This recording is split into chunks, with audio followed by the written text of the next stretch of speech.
Good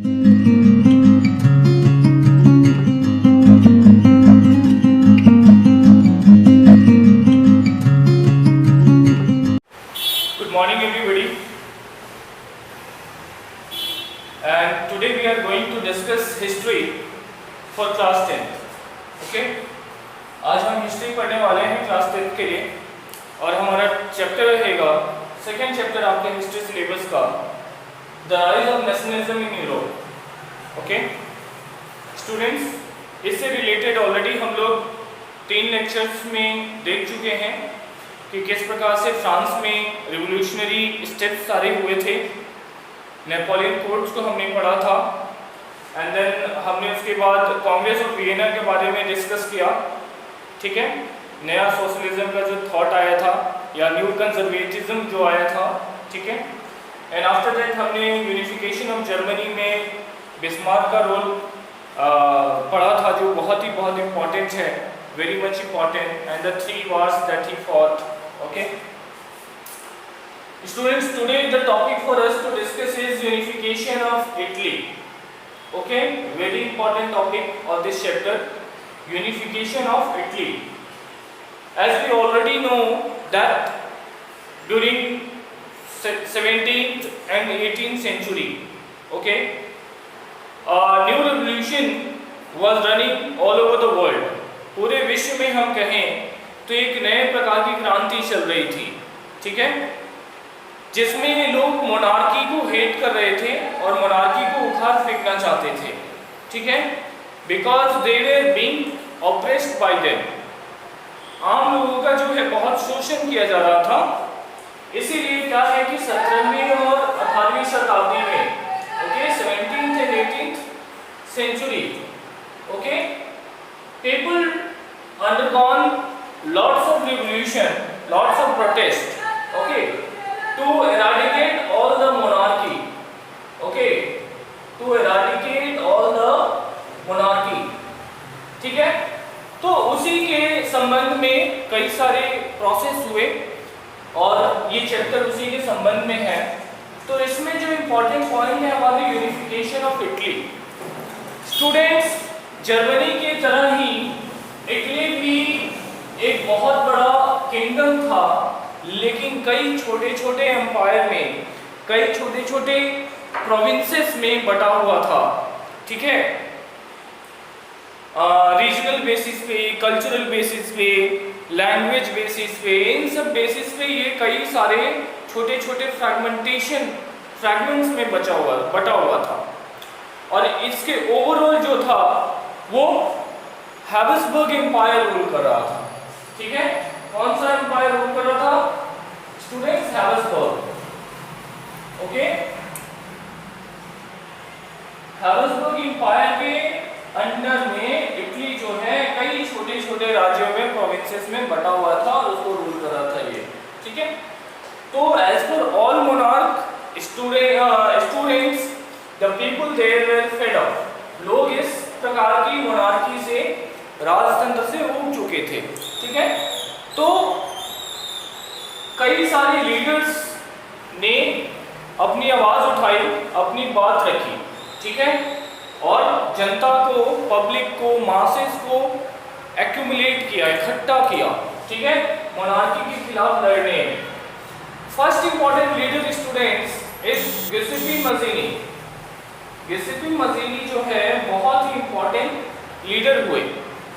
ठीक है, Giuseppe Mazzini जो है वो बहुत ही इंपॉर्टेंट लीडर हुए, जिन्होंने 2 नई सोसाइटी बनाई थी. ठीक है, एक्चुअली ये शुरू से ही रिबेलियन किस्म के थे. ठीक है, और इसीलिए इनको एक्साइल में भेज दिया गया था.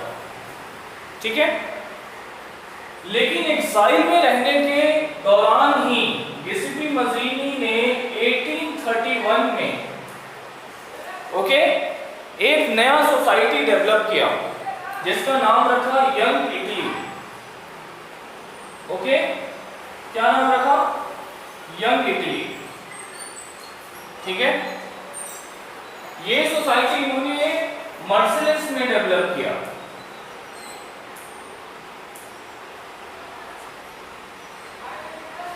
ओके, ये सोसाइटी इन्होंने मर्सिलिस में डेवलप किया स्टूडेंट्स, यंग इटली, ठीक है, जिसमें कि लोगों को जोड़ा जाने लगा, ठीक है, मेंबर्स बढ़ाने लगे, ठीक है। दूसरी इन्होंने 1848 में स्टूडेंट्स, ठीक है, डेवलप किया था यंग यूरोप,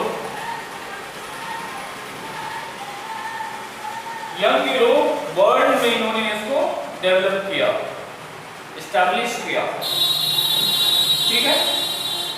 गिसेपी मजीनी के बारे में हम लोग पढ़ रहे हैं, जो बहुत ही प्रोमिनेंट लीडर हुए उस समय के, बहुत ही प्रोमिनेंट रिबेलियन थे, ठीक है, मोनार्की के खिलाफ। इसी वजह से उनको एक्साइल में भेज दिया गया था, देश भेज दिया गया था। वो कुछ दिनों के लिए लंदन चले गए थे और वहीं से वो अपनी सारी जो भी है रिवोल्यूशनरी एक्टिविटीज जो हैं, क्रांतिकारी जो भी एक्टिविटीज हैं, उसको किया करते थे।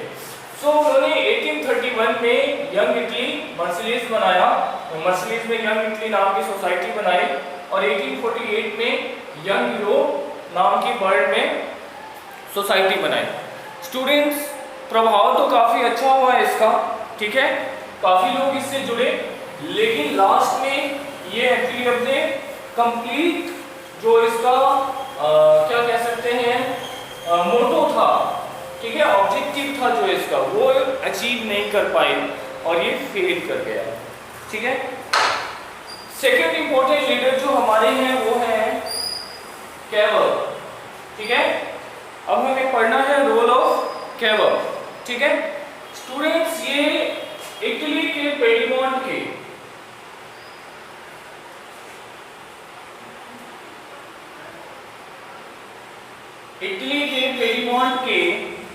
ये चीफ मिनिस्टर बने, ठीक है, 1852 में।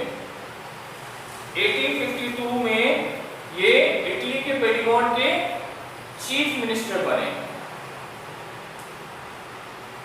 ठीक है। इटली के पेडीमोंट के 1852 में ये चीफ मिनिस्टर बने, ठीक है। और इन्होंने इटली, जो कि हैबिसबर्ग एम्पायर या यूं कहें कि ऑस्ट्रिया के अंडर रूल में था, इटली जो था उस समय हैबिसबर्ग एम्पायर या ऑस्ट्रिया के अंडर रूल में था, इन्होंने उसके खिलाफ अपनी एक लड़ाई छेड़ी, ठीक है। साथ ही साथ जो इन्होंने इफेक्टिव मेजर लिया वो इन्होंने क्या किया कि फ्रांस के साथ, ठीक है, फ्रांस के साथ एक ट्रीटी की गुप्त तरीके से, ठीक है, बहुत ही चालाकी से इन्होंने फ्रांस के साथ एक ट्रीटी की, जिससे कि बाद में इनको मदद मिला क्या करने के लिए, टू डिफीट ऑस्ट्रियन फोर्स, ठीक है। ऑस्ट्रियन फोर्स को डिफीट करने में इनको मदद मिला, क्योंकि इन्होंने फ्रांस के साथ जो है स्टूडेंट्स टाई अप कर लिया था, ठीक है, ट्रीटी साइन कर लिया था, ओके। तो ये भी एक बहुत प्रोमिनेंट मेजर स्टेप साबित हुआ था, काफी हद तक नुकसान हुआ था हैबिसबर्ग एम्पायर को या ऑस्ट्रिया को, बट उसके बाद भी जो ऑब्जेक्टिव है कंप्लीट इमेंसिपेशन जो है वो नहीं हो पाया। अब हम आगे बढ़ेंगे, द रोल ऑफ गिसेपी गैरिबाल्डी, ठीक है। गिसेपी गैरिबाल्डी के नाम के एक और फेमस रिवोल्यूशनिस्ट हुए, ठीक है, जो एक्चुअली ये सेलर थे, ठीक है, ये सेलर थे और एक सी वॉयज के समय ही किससे मिले, गिसेपी मजीनी से मिले, ठीक है, सी वॉयज के समय ही गिसेपी मजीनी से मिले और उनकी बातों से काफी प्रभावित हुए, इंस्पायर्ड हुए। इंस्पायर्ड होने के बाद इन्होंने जो 1831 में यंग इटली नाम की सोसाइटी बनी थी, उसको इन्होंने 1833 में ज्वाइन किया, ठीक है, 1833 में ज्वाइन किया यंग इटली, ओके स्टूडेंट्स। और रिवोल्यूशनरी एक्टिविटीज में ये शामिल हो गए, ठीक है। इसके बाद क्या हुआ कि इस प्रकार से इन्होंने समर्थन मतलब कि सपोर्ट किया गिसेपी मजीनी को कि उस समय उनके मेंबर लगभग स्टूडेंट्स 30,000 तक इंक्रीज हो गए थे। ठीक है, 30,000 सदस्य उनके बन गए थे स्टूडेंट्स। ओके, और उसके बाद क्या हुआ कि यंग इटली जो है वो पेडीमोंट की तरफ बढ़ गया, या जो भी उनका पेडीमोंट इन द सेंस जो भी राजतंत्र के अधीन में जो ऑफिशियल या गवर्नमेंट बॉडी था या गवर्नमेंट पार्लियामेंट था उसको पेडीमोंट कहते हैं। ठीक है, पार्लियामेंट एक तरीके से समझ जाइए। ठीक है, तो उस तरफ ये लोग बढ़े। ओके, लेकिन बाद में गैरिबाल्डी को भी एक्साइल पे भेज दिया गया। ठीक है, गैरिबाल्डी को भी स्टूडेंट एक्साइल पे भेज दिया गया और 1848 में ये चले गए अमेरिका। ठीक है, अमेरिका चले गए भागकर। ठीक है, क्योंकि ये एक प्रकार से रिबेल साबित हो चुके थे या ट्रेटर साबित हो चुके थे, गद्दार साबित हो चुके थे, देशद्रोही, है ना। बाद में इन्होंने जो वहाँ के विक्टर इमैनुअल हुए, जिनको इटली का बाद में किंग बनाया गया स्टूडेंट्स। ठीक है, ये मैंने नाम लिखा है विक्टर इमैनुअल II। ठीक है, इनकी इन्होंने बहुत मदद की, विक्टर इमैनुअल की इन्होंने बहुत ज़्यादा हेल्प किया। ठीक है, और एक आर्मी डेवलप किया, उनके हेल्प करते समय एक आर्मी डेवलप किया, जिस आर्मी को नाम दिया गया स्टूडेंट्स रेड शर्ट्स। ठीक है, क्या नाम दिया गया? Red shirts. Okay, red shirts नाम की ये आर्मी हुई और इस आर्मी के तहत, ठीक है, गैरिबाल्डी ने क्या किया? फ्रांस पे अटैक करना शुरू किया। ठीक है, जो फ्रांस और ऑस्ट्रिया की कंबाइंड फोर्स थी उसको अटैक करना शुरू किया। ठीक है, बट ये आर्मी जो है वो सक्सेस नहीं हो पाई, इनकी आर्मी रेड शर्ट्स जीत नहीं पाई। बट उसके बाद 1860 में स्टूडेंट्स 1860 में ओके, इन्होंने अपने उसी आर्मी के साथ साउथ इटली, ठीक है, साउथ इटली और साथ ही साथ kingdom of two Sicilies, okay, पे मार्च किया। 1860 में गिसेपी गैरिबाल्डी ने साउथ इटली और किंगडम ऑफ टू सिसिलीज पे मार्च किया, जहां पे इनको लोकल पीजेंट्स का, लोकल लोगों का, किसानों का काफ़ी सपोर्ट मिला। ठीक है, और वहाँ पे जो है इटली का यूनिफिकेशन लगभग पूरा हो गया। सिर्फ 2 प्लेस बाकी थे इटली का यूनिफिकेशन से, जो बाहर थे, इटली से जो बाहर थे। ठीक है, वो कौन से प्लेस थे स्टूडेंट्स? रोम, जो आज हम जानते हैं कि वहीं है, एंड इटली में ही, और साथ ही साथ में वेंटिया। ठीक है, ये 2 प्लेस जो है वो इटली से बाहर रह गए, लेकिन बाकी जो होल इटली है, ठीक है, जितने भी छोटे छोटे फ्रैगमेंट्स में वो बटा हुआ था, वो सब यूनाइट हो गया और विक्टर इमैनुअल II को वहाँ का उस समय का किंग बनाया गया। ठीक है, तो ये थी कहानी स्टूडेंट्स यूनिफिकेशन ऑफ इटली की, कि कैसे इटली जो है अलग अलग खंडों में बटा हुआ था, छोटे छोटे प्रांतों में, साम्राज्यों में बटा हुआ था, और उस ओवरऑल रीजन पे जो है हैब्सबर्ग एम्पायर रूल कर रहा था, या मेनली कहें कि उसके तहत कांग्रेस ऑफ वियना के तहत हैब्सबर्ग एम्पायर का सारा पूरा जो है पावर जो है वो ऑस्ट्रिया को दे दिया गया था।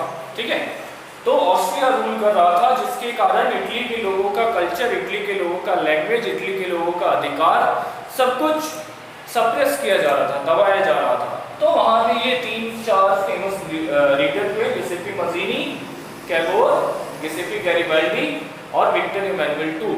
इन लोगों ने जनरली क्या किया कि रेवोल्यूशन किया, लोगों को इकट्ठा किया, नई नई सोसाइटी बनाई और अपना विरोध प्रदर्शन किया, और अंत में, ठीक है, गिसेप्पे गैरिबाल्डी और विक्टर इमैनुअल के मिलकर काम करने को लेकर इन लोगों ने जीत हासिल की और पूरा इटली जो है वो एक किया गया, यूनिफाई किया गया और साथ ही साथ नया राजा बनाया गया विक्टर इमैनुअल II को, जो कि एक कॉन्स्टिट्यूशन या मोनार्क या पार्लियामेंट को रिस्पॉन्सिबल था।